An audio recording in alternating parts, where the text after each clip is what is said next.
थंडीचा सीझन चालू आहे। थंडीच्या सीझनमध्ये किंवा एरवी कधीही किंवा बाळंतिणीसाठी हे लाडू खारी खोबऱ्याचे एकदम पौष्टिक आणि बेस्ट आहेत। सर्वांनीच आवर्जून खायला पाहिजेत। तर एकदम सोपी पद्धत आणि परफेक्ट 2 किलो प्रमाणात आपण खारी खोबऱ्याचे लाडू पाहणार आहोत। चला तर मग पटकन सुरुवात करूयात। अगदी 1 महिनाभर तरी आरामात टिकतात, काही खराब होत नाहीत हे लाडू। चला सुरुवात करूयात। तर इथे मी 150 ग्रॅम गव्हाचं पीठ घेतलं आहे। थोडंसं तूप टाकून हे गव्हाचं पीठ बारीक गॅसवरती एक 20 मिनिटे भाजून घ्यायचं आहे। जसं आपण बेसन भाजतो तसंच आपल्याला गव्हाचं पीठ भाजून घ्यायचं। मी 20 ते 22 मिनिटे छान असं खरपूस होईपर्यंत हे गव्हाचं पीठ भाजून घेतलं आहे। काढून घेऊयात। थंड करायला ठेवायचं हे गव्हाचं पीठ, तोपर्यंत दुसरं साहित्य भाजून घेऊयात। आपल्याला आता इथे 400 ग्रॅम तूप लागणार आहे। घरी बनवलेलं तूप आहे, त्यामुळे ते जामच्या डब्यात दिसत आहे।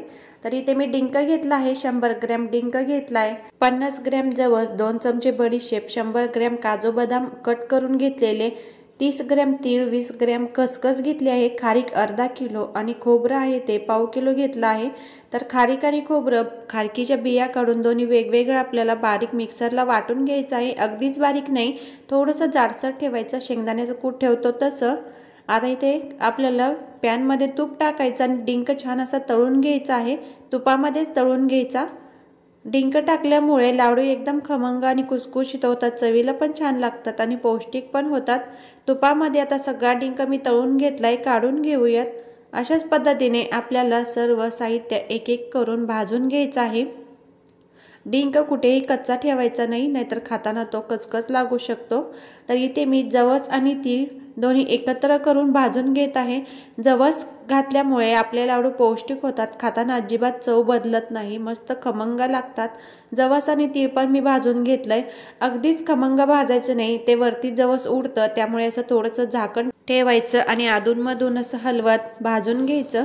खमंग असं भाजून घ्यायचं नाही, थोडंसं कच्चच ठेवायचं। जास्त कडक होईपर्यंत कोणताच जिन्नस आपल्याला भाजून घ्यायचा नाही, नाहीतर लाडू ओळताना त्रास होतो।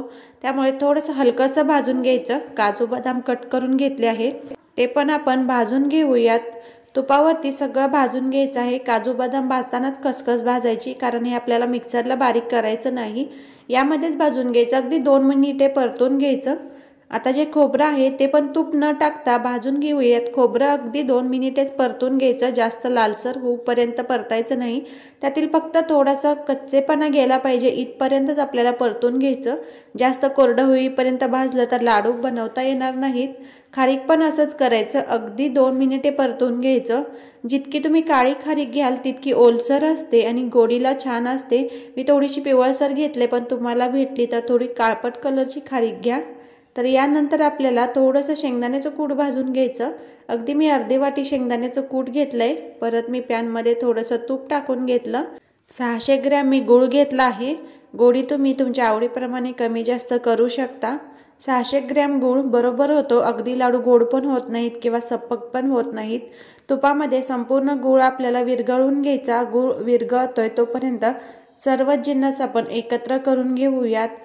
मोठं असं पातेलं किंवा असं घमेलं किंवा मोठी परात घ्यायची, यामध्ये खारीक, खोबऱ्याची पूड टाकायची आणि जे आपले काजू बदाम बारीक भाजून घेतले होते ते पण टाकायचे। जवस आणि तीळ हलकेसे आपल्याला मिक्सरला फिरवून घ्यायचे आहेत। भाजलेलं गव्हाचं पीठ पण यामध्ये टाकायचं। फक्त आता जवस आणि तीळ जाडसर मिक्सरला वाटून घ्यायचं आहे। भाजताना जास्त तूप टाकायचं नाही जवस तीळ, त्यामुळे मिक्सरला वाटलं जाणार नाही। डिंक आणि जवस तीळ आपल्याला मिक्सरला वाटून घ्यायचं। वेलची पूड, थोडीशी बडीशेप पूड आणि सुंठ पूड, साखर टाकून मिक्सरला बारीक अशी वाटून घ्यायची, यामुळे आपल्या लाडवांना टेस्ट छान येते। जो चोथा राहिलाय तो चहापत्तीच्या डब्यामध्ये टाकून द्यायचा। डिंक वाटून घेतला आहे, जवस आणि तीळ वाटून घेतलं। मी थोडेसे मनुके घेतलेत, असेच मनुके कोणी खात नाही, त्यामुळे थोडेसे बारीक करून घ्यायचे मिक्सरला, जास्त पण नाही, 1 मनुकेचे 2 होतील इतकंच। सगळं साहित्य आता मिक्स करून घेतलं आहे। गूळ पण आपला छान वितळला आहे। गूळ जास्त कडक होऊ द्यायचा नाही, फक्त तुपामध्ये आपल्याला वितळवून घ्यायचा आहे। मस्त गूळ वितळला आहे। सगळा गूळ मिश्रणामध्ये टाकून घेऊयात। गूळ आपल्याला गरमच ठेवायचा आहे, सगळा ओतून घ्यायचा आहे। गरम असतानाच या मिश्रणामध्ये गूळ सगळा मिक्स करून घ्यायचा। सुरुवातीला हाताने न करता चमच्याच्या मदतीने सगळं मिश्रण आणि गूळ आपल्याला यामध्ये सगळं मिक्स करून घ्यायचं आहे। हलक्या हाताने किंवा थोडंसं मोठं पातेलं घेतलं तरी पण चालेल, म्हणजे पटपट ते एकत्र होईल। आता आपल्याला यामध्ये तूप थोडंसं कमी वाटतंय, जास्तच आपलं मिश्रण कोरडं वाटतंय। लाडू वळत आहेत पण वळायला वेळ लागतोय, त्यामुळे मी परत 1 वाटीभर तूप छान असं गरम करून घेतलं आणि यामध्ये परत टाकणार आहे मिश्रणामध्ये। आपले लाडू छान वळता येतील, कारण आपण साहित्य भाजताना पण जास्त तूप वापरलं नव्हतं, त्यामुळे असं 2 वेळेस मी अर्धी वाटी करून तूप गरम करून या मिश्रणामध्ये टाकून घेतलं। तुपाचा अजिबात वास वगैरे काही येत नाही। मिश्रण आपलं ओलसर झालं आहे, आता छान लाडू बांधता येत आहेत।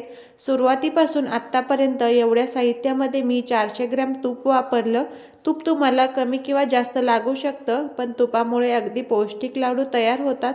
मस्त असे आपल्याला लाडू वळता येत आहेत। छान असे मध्यम साईजचे सर्व लाडू बांधून घेऊयात। तुमच्या साईजप्रमाणे लाडू कमी जास्त ठेवू शकता किंवा हे मिश्रण असंच कोरडं खाण्यासाठी ठेवलं तरी पण चालेल। वाटीत घेऊन चमच्याने असंच मिश्रण खाल्लं तरी पण खायला मस्त लागतात हे लाडू। नक्की ट्राय करून पहा। यामध्ये आणखीन 1-2 जिन्नस तुमच्या आवडीप्रमाणे टाकले तरी चालतील, मखाने वगैरे। लहानांपासून मोठ्यांपर्यंत सगळ्यांसाठी पौष्टिक लाडू आहेत। कंबर दुखत नाही, थंडीमध्ये केस गळत नाहीत।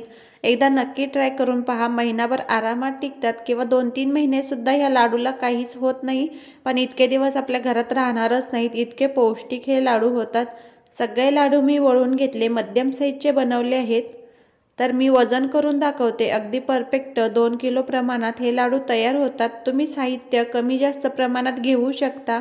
अशा पद्धतीने खारीक खोबऱ्याचे लाडू नक्की ट्राय करा। व्हिडिओ कसा वाटला मला कमेंटमध्ये जरूर कळवा। आवडल्यास व्हिडिओला लाईक, शेअर, सबस्क्राईब नक्की करा। अशा छान छान रेसिपी पाहण्यासाठी आपल्या चॅनलला नक्की सबस्क्राईब करा। धन्यवाद।